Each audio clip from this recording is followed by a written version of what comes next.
베들레헴 출신 나오미 집안은 한순간 선택을 잘못해서 패가 망신했습니다. 밀과 보리가 풍부한 곡창지대 베들레헴에도 흉년이 들 때가 있었습니다. 대부분의 주민은 곧 풍년이 찾아올 것이다 참고 기다렸지만 나오미 집안은 참지 못하고 먹거리가 풍부한 모압 땅으로 이주했습니다.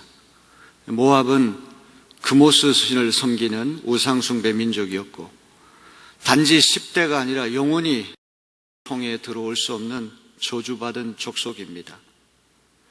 아무리 양식이 떨어졌다고 할지라도 선택받은 이스라엘 사람이 모압 땅으로 가면 안 되죠. 나오미 집안의 선택은 영적인 선택이 아니라 육적인 선택을 했습니다. 미래를 내다보는 선택을 한 것이 아니라 현재만 내다보는 선택을 했던 것입니다.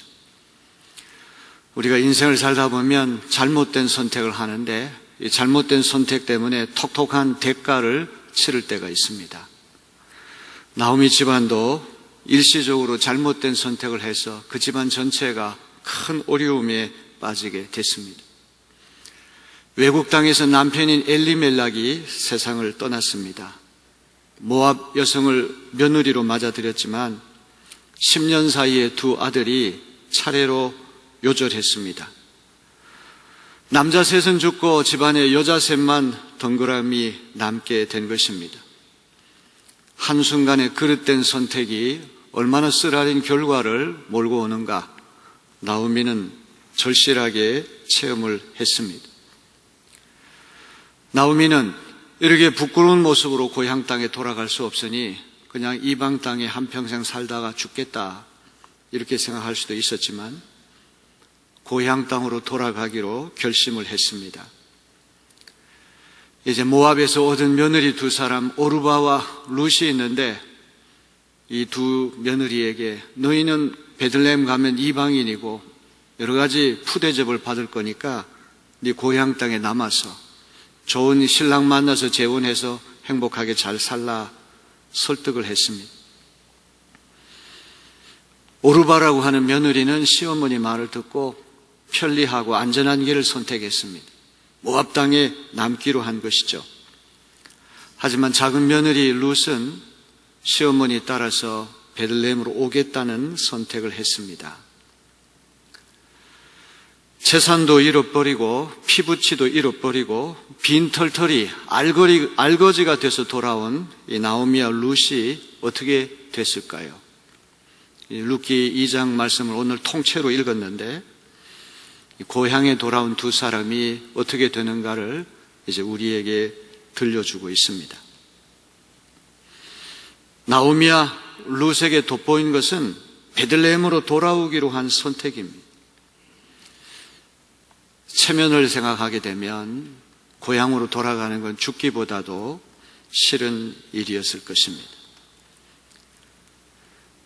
하나님의 백성이 우상숭배 백성에게 갔다가 우상숭배하는 며느리 얻었고 남편도 죽고 두 아들도 죽고 갈 때는 수중에 뭔가 많이 들고 갔지만 올 때는 아무것도 들고 오지 못한 그런 집안에 대해서 주변 사람들이 얼마나 수근수근 거리겠습니까? 우리가 인생을 살 때 괴로운 거는 주변 사람들의 눈총이죠. 특히 우리 한국 사회는 수근수근 거리는 거 참 참을 수 없게 괴로운 일입니다. 사람 보기에는 부끄럽게도 추락했지만 베들레헴으로 돌아가겠다 이렇게 선택한 것은 신앙적인 선택일 것입니다. 사실 나오미와 고향 땅에 돌아오는 것이 당연하지만 룻은 베들레헴에 올 이유가 없는 사람입니다. 시어머니를 따라서 국적이 다르고 인종이 다르고 종교가 다르고 풍속이 다른 이스라엘로 넘어오게 된 것은 룻에게 엄청난 결정이고 선택입니다. 인류 역사와 구속사를 뒤바꾼 그런 위대한 선택입니다. 오늘 사랑하는 성도 여러분, 우리가 기억해야 될 것은 사람의 소망이 끝난 그 자리에 하나님이 개입하신다는 사실을 믿으시길 바랍니다. 동서남북을 다 둘러봐도 야 나는 끝났구나. 하나님을 믿는 사람은 끝난 게 아닙니다. 거기서부터 하나님이 시작해 주십니다. 탕자가 이제 죽게 되니까 우리 아버지 집에는 품꾼도 노예도 먹고 살 양식이 풍족한데 벼룩이 낯짝이 있지. 내가 어떻게 아버지 앞에 아들이라고 주장할 수 있겠는가? 그냥 노예 중에 하나, 품꾼의 하나로 빌붙어가지고 생존이라도 해야 되겠다. 이렇게 돌아오는 둘째 아들 탕자를 아버지는 눈이 빠지게 기다리고 살찐 송아지를 잡아주고 동네 사람들 초청해서 여기 돌아온 우리 아들은 노예로 품꾼으로 온 거 아니고 우리 집 아들입니다. 이걸 공개적으로 선언하는 것이 살찐 송아지 잔치입니다. 사실 나오미의 이야기는 탕녀 이야기죠. 탕자처럼 먹거리 찾아가지고 가서는 안 될 곳에 갔다가 죽게 되니까 돌아온 여성인데 하나님이 이런 나오미 집안을 따뜻하게 맞아주시고 분에 넘치는 은총을 베풀어 주십니다. 하루하루 먹고 사는 문제가 절박해진 이 나오미와 룻을 하나님 친히 먹여 살리실 뿐만 아니라 영원히 여호와의 총에 들어올 수 없는 모압 여인을 다윗 임금의 증조모가 되게 하시고 바로 이 혈통에서부터 메시아 예수 그리스도께서 나오시게 하신 것입니다. 섭리, 예수 믿는 우리에게는 섭리라고 하는 그런 믿음의 눈이 있어야 할 것입니다. 어떤 것도 거저되는 것이 아니라 하나님의 치밀한 섬세한 계획하에 이루어지는 것이다. 이런 믿음이 오늘 우리에게 있게 되기를 바랍니다. 하나님의 섭리는 사람들을 만나게 하심으로 이루어집니다. 오늘 통째로 읽은 룻기 2장 말씀의 키워드는 엔카운터, 조우, 만남이라고 하는 말입니다. 이 세상에서 우리는 다양한 사람들을 만납니다. 좋은 사람도 만나고 나쁜 사람도 만나고 너그러운 사람도 만나고 째째한 사람도 만나고 유익이 되는 사람도 만나고 손해를 끼치는 사람도 만납니다. 어떤 부류의 사람을 만나든지 간에 그 만나면 하나님의 깊은 섭리가 있음을 우리는 기억해야 합니다. 요셉은 증오심, 시기심에 가득 찬 10명의 형제들을 만났습니다. 형들이 요셉을 미워해서 동생을 이집트의 노예로 팔아 넘겼습니다. 바로 이집트의 왕인 경호 실장 보디발 집안의 가정총무로 들어갔는데 그 집안에서 안습니다. 억울한 누명을 뒤집어 쓰고 감옥에 가게 됐습니다. 감옥에 가서 꿈풀이를 해줬는데 한쪽 사람은 죽게 되는 꿈, 한쪽 사람 복권되는 꿈을 풀어줬는데 그 복권된 사람이 요셉을 오랫동안 잊어버리고 기억을 하지 못했습니다. 요셉은 이집트의 국무총리 자리에 올라가기 전까지는 못된 사람들을 더 많이 만났습니다. 하나님은 이 잘못된 만남조차도 하나님의 섭리를 이루시는 도구로 쓰실 때가 있습니다. 장차 이집트의 국무총리가 되기 위해서는 고대 근동 지역의 전무후무한 흉년을 만나가 굶주림으로부터 사람들을 구해내기 위해서는 요셉을 미워하는 형들, 요셉을 모함해서 감옥에 쳐넣은 보디발 장군의 아내와 같은 사람들, 그 만나는 것이 나중에 가서 생각해보면 다 이해가 된다는 말이죠. 요셉 이야기를 읽으면 항상 하나님이 그와 함께 하심으로 형통하였더라. 예수 믿는 우리는 형통을 바르게 해석을 해야 됩니다. 사람 중심의 형통이 아니라 하나님 중심의 형통으로 해석을 해야 됩니다. 요셉이 형들의 미움을 받아 노예로 팔려가는 것, 사람의 눈으로 보면 불통입니다. 그러나 하나님의 눈으로 보면 계획이 척척 이루어지기 때문에 형통이죠. 감옥에 들어간 것도 불통입니다. 하나님의 눈으로 보면 형통이라는 말이죠. 오늘 우리는 사업해서 돈 많이 벌고 자식이 장가 잘 가고 시집 잘 가고 직장에서 승진하고 돈 많이 벌고 이런 것이 형통이 아니라 우리의 삶을 통해서 하나님이 어떻게 간섭하시고 역사하시고 우리를 하나님의 선한 도구로 이끌어 가시는가? 꼭 건강해서만 형통이 아니라 질병에 걸렸기 때문에 형통할 수가 있고, 성공하기 때문이 아니라 실패했기 때문에 형통할 수도 있는 것이고, 사람들에게 환영받아서가 아니라 배척당했기 때문에 형통할 수도 있음을 우리는 기억을 해야 됩니다. 나오미 일가도 마찬가지입니다. 사람의 눈으로 보면 이거는 만사불통입니다. 만사형통은커녕 하는 일마다 족족 다 실패한 이야기지만, 그가 모압 땅에 가가지고 모압 며느리 만나가지고 잘 먹고 잘 살았다. 그러면 그 집안은 그냥 하나님 백성의 정체성을 잃어버리고 이방 땅에 가가지고 그 사람들하고 뒤섞여가지고 이름도 없고 빛도 없이 소멸되고 말았을 터인데, 쓰라린 아픔을 겪고 쓰라린 실패를 겪었기 때문에 베들레헴 땅에 돌아왔고, 베들레헴에서 보아스를 만나가지고 그 집안의 가문을 잇게 되었고, 거기서부터 다윗이 나오고 예수님이 나오는 놀라운 역사가 일어나게 된 것을 믿으시길 바랍니다. 낯선 땅 외국에서 남편 잃고 두 아들 잃었습니다. 성민이 영원히 여호와의 총회에 들어올 수 없는 금오스 신을 섬기는 모압 여성을 며느리로 맞아들였습니다.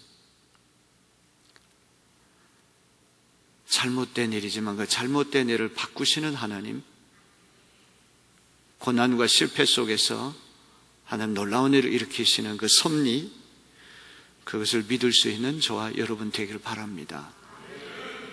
이런 이야기를 읽을 때 마음이 얼마나 따뜻해지는지 몰라요. 하늘 아래에 있는 인생 중에 완전한 인생이 누가 있겠습니까? 이것 꼬투리 잡고 저 꼬투리 잡으면 하나님 앞에 설 사람은 한 사람도 없을 것입니다. 우리는 하나님이 아니기 때문에, 인간이기 때문에 실수할 수도 있고 선택을 잘못할 수도 있고 구덩이에 빠질 때도 있고 올무에 걸릴 때도 있고, 이것이 인생이 아닙니까? 만일 하나님의 은혜가 없다면 우리는 그걸로 끝나는 거죠. 그러나 하나님은 바꾸시는 하나님. 탕녀가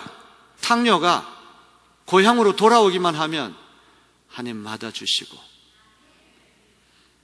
고난의 죄가 변화의 영광의 화관이 되게 하신 하나님. 이보다 더 큰 복음이 어디 있겠습니까? 이보다 더 위대한 하나님이 어디 있겠습니까? 헤세드, 히브리 말로 헤세드, 하나님의 인자하심, 한결같은 신실하심. 사람은 손바닥 뒤집듯이 아침이 다르고 점심이 다르고 저녁이 다르고 하루에도 12번 이상 마음이 뒤바뀌지만, 하나님은 신실하신 하나님, 변함없는 하나님, 우리를 사랑하시고 우리의 운명을 바꾸시고 우리를 새롭게 하시는 하나님, 오늘 그 하나님 만나는 여러분 되시기를 바랍니다. 나오미가 모압 여인 룻을 며느리 맞은 것은 우연이 아니라 하나님의 치밀한 섭리 때문에 이루어진 것이죠. 나오미와 룻의 섭리적 만남의 절정은 보아스라고 하는 또 다른 남자를 만나는 것으로 절정을 이룹니다. 이 보아스라고 하는 다윗 임금의 증조부고, 마태복음 1장 5절에 보면 예수님 족보에 등장하는 그런 인물이기 때문에 그렇습니다. 오늘 우리는 룻기 2장에 등장하는 룻과 보아스의 아름다운 만남을 주목해서 살펴보려고 합니다. 자, 보아스라고 하는 사람은 도대체 어떤 사람입니까? 룻을 어떻게 만나게 됐을까? 2장 1절을 다 같이 봅니다. 나오미의 남편 엘리멜렉의 친족으로 유력한 자가 있으니 그의 이름은 보아스더라. 사실 개역개정이라고 하는 것이 더 아주 함축적이에요. 어떤 영적인 은혜는 세번역 성경보다 개역개정에 더 있습니다. 개역개정은 굉장히 영적으로 함축되어 있는 정보를 우리에게 주기 때문에 세번역은 읽기 쉽기는 하지만 이런 맛은 없어요. 그래서 제가 룻기는 개역개정을 지금 쓰고 있습니다. 아주 짤막한 이야기인데 다 얘기해요. 나오미의 남편 엘리멜렉의 친족, 유력한 자, 밑줄을 쳐야 됩니다. 엘리멜렉의 친족, 근족, 유력한 자, 그의 이름이 보아스라는 겁니다. 보아스에게 중요한 것은 엘리멜렉의 근족, 가까운 친족이라고 하는 것하고 유력한 자, 유력한 자라고 하는 말은 부유한 자, 지체가 높은 자, 신분이 높은 자, 명망이 높은 자. 그러니까 베들레헴 땅의 유지라는 말이죠. 돈도 있고 명성도 있고 권세도 있는 유력한 토호 세력이 보아스라고 하는 말입니다. 보아스라고 하는 이름은 신구약을 통틀어 24번 등장합니다. 보아스는 누구의 아들입니까? 여리고성 기생 라합의 아들이 보아스예요. 기생은 몸 파는 사람이에요. 그런데 여호수아가 여리고에 진입하기 전에 정탐꾼 간첩을 보냈는데 이 라합이라고 한 여성은 매국노가 됐죠. 자기 동족을 배신하고 원수들을 숨겨진을 했어요. 자, 이건 잘 들어야 됩니다. 오늘 굉장히 중요한 영적인 얘기를 하는 거예요. 라합이 예수님 족보에 편입돼 가지고 당당히 4명 여성 이름에 들어가 있는 이유는 그가 하나님 편에 섰기 때문에 그렇게 된 거예요. 사람 편에 선 게 아니에요. 저 사람 나하고 의리가 있으니까 내가 의리 지켜야 됐다. 하나님 뜻이 아니고 하나님의 정의나 하나님의 진리가 상관없는 거기 붙어 있어요. 우린 그렇죠. 우리 피부가 같고 민족이 같고 같은 고향 사람이고 같은 학교 출신이니까 우리가 어디 남이가? 라합은 그런 모든 세속적인 편견을 깨치고 그의 눈이 신앙의 눈으로 동족을 배신하는 이대로 하나님 편에 서겠다는 믿음이 있었기 때문에 그가 예수 그리스도의 할머니가 될 수 있었던 거예요. 오늘 우리가 하나님 편에 서겠다고 하는 결심이 분명하고 하나님 편에 서겠다는 신앙이 분명하면 전지전능하신 하나님이 어떻게 우리를 그냥 두실 수 있겠습니까? 사람의 지혜, 사람의 능력, 비교할 수 없는 우주 만물을 창조하시고 인간의 생사복을 주관하신 하나님이 하나님 뜻 안에 있는 이들을 하나님 보호하시고 지켜주실 것입니다. 라합에게 중요한 포인트는 동족이다, 같은 피부시다, 내 편이다, 이게 아니라 하나님 편에 서려고 하는 믿음이 있었기에 히브리서도 라합을 칭찬하고 이 라합이 낳은 아들이 보아스고 이 보아스가 다윗 임금의 증조부가 되었고 여기에서부터 예수 그리스도 메시아가 이 땅에 오시는 역사가 일어나게 된 것이죠. 보아스는 어머니 라합의 믿음을 고스란히 물려받아서 성전 기둥을 떠받치는 두 기둥 중에 하나의 이름이 보아스가 됐습니다. 우리 열왕기상 7장 21절을 봅니다.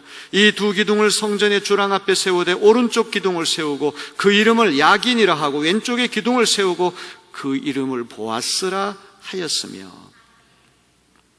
보아스라고 하는 이름의 뜻은 민첩함, 스트렝스, 힘이라는 뜻을 갖고 있습니다. 자, 오늘 룻기 2장 1절에서 아주 중요한 정보 두 가지를 우리가 만났습니다. 엘리멜렉의 근족이라고 하는 것하고 유력한 자, 이 두 가지는 얼마든지 보아스가 나오미와 룻 집안을 도울 수 있는 능력이 있다, 권리가 있다는 걸 보여줘요. 누군가 어려운 사람, 불쌍한 사람을 도와주려고 하면 두 가지가 필요합니다. 첫째는 도와줄 수 있는 능력이 있어야 되고, 두 번째는 도와주려고 하는 선량한 마음이 있어야 돼요. 얼마든지 가난한 사람 도울 수 있는 재력이나 권세나 모든 걸 갖추었지만 돌봐주고 싶은 선한 의지가 없으면 안 되죠. 그러니까 능력하고 마음이 같이 가야 되는 거예요. 그래서 예수 믿는 우리는 마음만 도와줬으면 좋겠다 이렇게 되면 안 되고, 예수 믿는 우리는 착하고 충성된 자가 돼야 된단 말이에요.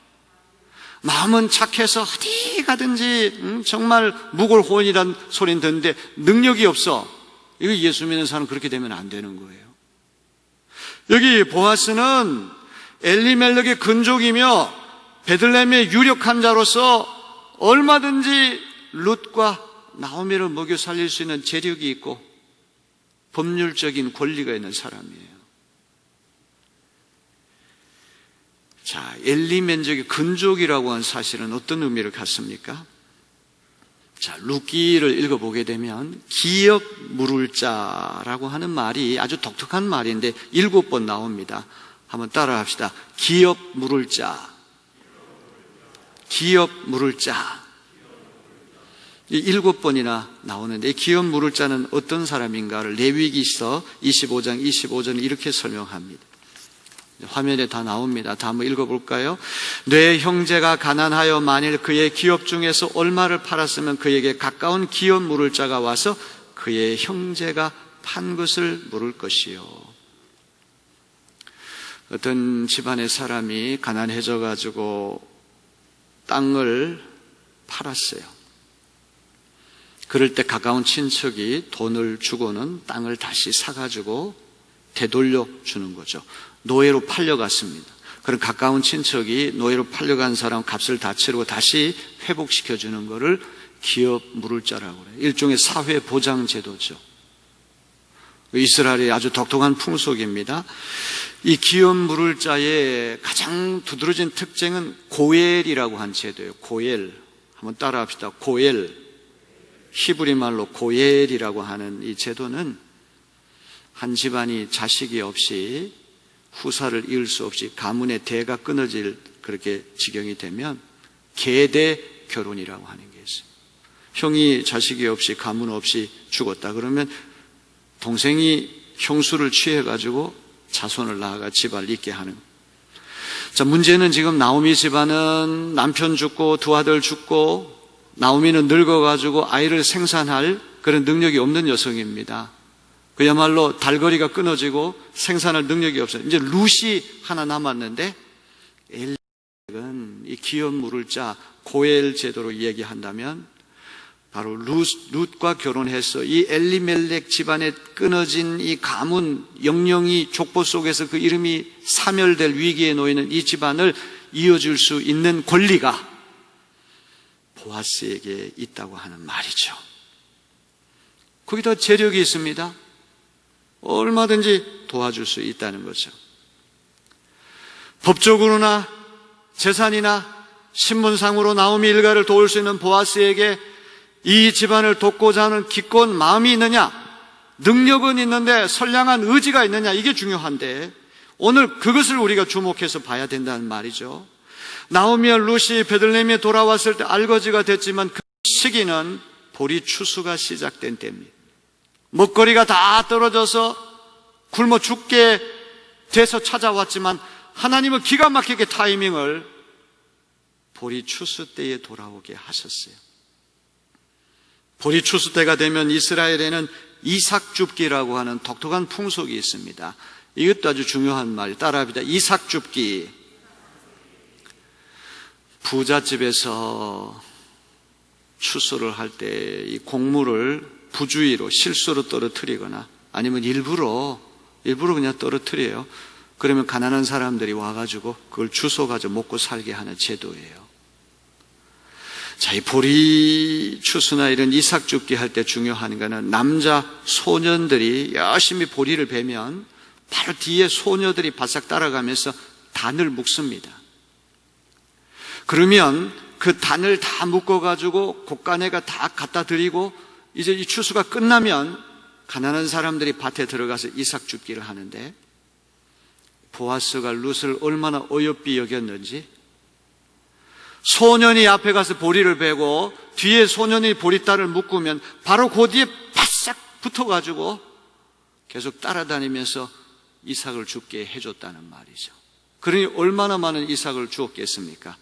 그야말로 시어머니하고 며느리가 배불리 먹고도 남을 만큼 엄청난 양의 이삭을 줍게 한 것입니다. 이 보아스가 룻에게 준 특권 때문에 그런 것입니다. 자, 우리 레위기 19장 9절로부터 10절 말씀 볼까요? 너희가 너희의 땅에서 곡식을 거둘 때 너는 반 모퉁이까지 다 거두지 말고 내 떨어진 이삭도 줍지 말며 내 포도원의 열매를 다 따지 말며 내 포도원에 떨어진 열매도 줍지 말고 가난한 사람과 거류민을 위하여 버려두라. 나는 너희의 하나님 여호와이니라. 부잣집 상에서 떨어지는 떡고물을 가난한 사람이 주워서 먹게 살게 하는 일종의 사회 보장 제도죠. 베들레헴에는 수많은 지주가 있고 부자들이 있었겠지만 하필이면 보아스의 밭에 가서 이삭 줍기를 하고, 하필이면 이 근엄한 지체 높은 주인이 추수 현장에 나와서 룻을 직접 만나는 거, 이거는 우연이 아니라 하나님의 기막힌 섭리와 계획 때문에 그렇게 된 것입니다. 우리 3절 4절 말씀 볼까요? 룻이 가서 베는 자를 따라 밭에서 이삭을 줍는데 우연히 엘리멜렉의 친족 보아스에게 속한 밭에 이르렀더라. 마침 보아스가 베들레헴에서부터 와서, 우연이라고 되어 있지만 우연이라고 하는 건 없는 것이죠. 룻이 보아스를 만나게 되는 것은 하나님의 섭리로 만나게 된 것입니다. 추수하는 현장을 보니까 낯선 외국 여자가 하나 와서 일을 합니다. 일꾼 감독하는 젊은이에게 묻습니다. 저 젊은 아낙네 누구냐? 그랬더니 6절 7절을 보세요. 이는 나오미와 함께 모압 지방에서 돌아온 모압 소녀인데, 이 성경이 모압이라는 말을 강조하는 것은 여호와의 총에 들어올 수 없고 이스라엘 민족과 상종할 수 없는 민족이라는 강조하기 일부러 모압 여인 소녀라는 말을 계속 강조하는 거죠. 그의 말이 나로 베는 자를 따라 단사에서 이삭을 줍게 하소서 하였고, 아침부터 와서는 잠시 집에서 쉰 후에 지금까지 계속하는 중입니다. 모압 여인이라고 한 사실하고 부지런한 여성이란 두 가지 사실을 이 종이 강조하잖아요. 저 외국 여성인데 아버지하고 근친상간으로 해가지고 나온 부끄러운 민족의 자손 모압 여자가인데, 저 여자가 시어머니 공양하기 위해서 이른 아침부터 지금 이 시간까지 잠깐 쉬는 것 외에 저렇게 부지런하게 일합니다. 8절 9절 말씀 중요하죠. 보아스가 호감을 보입니다. 다 같이 봅니다. 보아스가 룻에게 이르되 내 딸아 들으라. 이삭을 주우러 다른 밭으로 가지 말며 여기서 떠나지 말고 나의 소녀들과 함께 있으라. 그들이 베는 밭을 보고 그들을 따르라. 내가 그 소년들에게 명령하여 너를 건드리지 말라 하였느니라. 목이 마르거든 그릇에 가서 소년들의 기로운 것을 마실지니라. 외국 여자가 왔으니 왕따 당할 수도 있고 성추행을 당할 수도 있으니까 보호하고 특혜를 주려고 하는 마음으로 가득 찹니다. 보아스는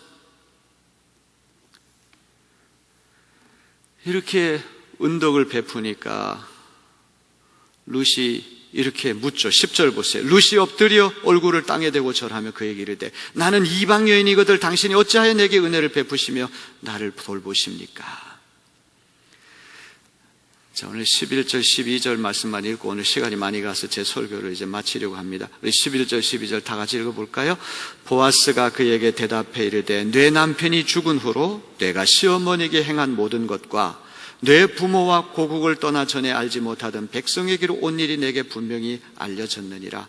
여호와께서 내가 행하신 일에 보답하시길 원하시며 이스라엘의 하나님 여호와께서 그의 날개 아래에 보호를 받으러 온 내게 온전한 상 주시기를 원하노라 하시는지라. 생각해 보세요. 룻이 시어머니한테 못됐게 하고 게을르고 시어머니 보고 가서 이삭 주오라고 자기는 집에 있고 이런 며느리였으면 보아스가 호감을 가졌겠습니까? 아름다운 만남에는 자기 편에서 준비도 있어야 된다는 거죠. 보아스가 일방적으로 그를 만나서 거두어진 것이 아니라 룻에 대한 좋은 이야기, 인격이 좋고 시어머니한테 잘하고 부지런하고 성실하고. 여러분, 오늘까지 인생을 살아오면서 우리가 얼마나 많은 만남을 우리가 만났습니까? 많은 사람들을 만났는데 섭리적인 만남이 있고 그렇고 그런 만남이 있어요. 시간도 카이로스라는 시간이 있고 크로노스라는 시간이 있어요.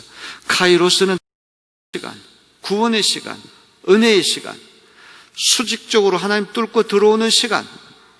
크로노스는 평면적인 시간, 그냥 덧없이 시냇물처럼 활처럼 그냥 흘러가는 시간.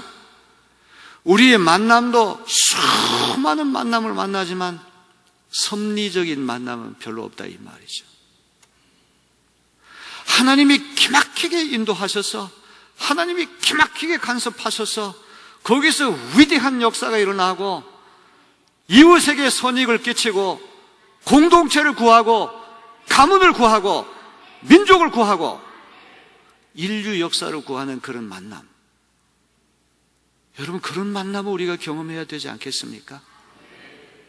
만나봤자 맨날 뭐 투덜거리기만 하고 뭐 맨날 빈정거리기만 하고 아무 유익도 없고 손해만 끼치는 그런 만남, 시답지 않은 만남. 보아스와 룻의 만남은 유행가 가사처럼 우리 만남은 우연이 아니야. 하나님이 은총을 베푸시는 것도 중요하지만 내가 준비가 돼 있어야 돼요. 내가 진실해야 돼요. 내가 성실해야 돼요. 사람이 돼야 돼요. 그럴 때 그 만남이 생산적인 만남, 창조적인 만남, 구하는 만남. 우리의 만남은 전부 다 이해관계. 저 사람 나한테 얼마나 도움될까? 이것만 따지는 만남이잖아요. 오늘 이 말씀을 읽으면서 보아스와 룻의 만남이 하나님 저의 만남이 되게 해주세요. 이렇게 기도할 수 있는 저와 여러분들이 되시길 바랍니다. 저도 지금까지 인생을 살아가면서 정말 이 섭리적인 손에 꼽을 만한 그런 만남이 있었던 거 언제 한번 간증하고 싶어요. 배우자를 만나는 것도 다 그런 만남이 아니겠습니까? 수많은 선택의 가능성이 있지만